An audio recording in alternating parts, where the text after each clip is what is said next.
For the first time in 2 months, we are seeing the improvement plan put in place for the Fargo Police Department and its chief in an effort to combat morale and staffing issues. City commissioners ordered the plan for the department back in January after our investigation uncovered 35 officers had resigned from the department in less than 18 months, citing a toxic work environment and poor leadership.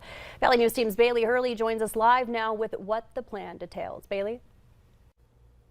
Mike Stacy, the plan was penned by Chief David Zabolski in late March, with one of his first goals being to improve what he came under fire for earlier this year: recruitment, retention, and satisfaction within the department. Zabolski claims his department's most recent recruiting class has more potential new officers than any other academy in the state and most in Minnesota.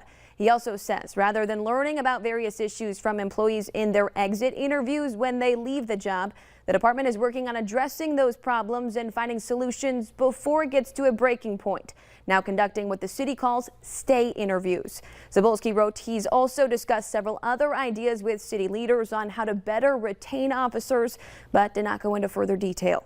Now, another goal listed in his plan tackles mental health of officers, a point previous exit interviews stated was not valued or emphasized within the department.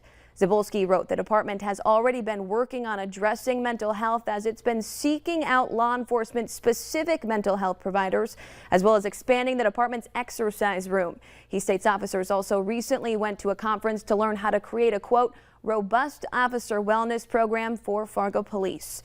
Now, in January, commissioners criticized Zabolski for keeping department concerns and issues to himself, something both the city and Zabolski state he has worked on changing, meeting weekly with the liaison city commissioner and other city leaders.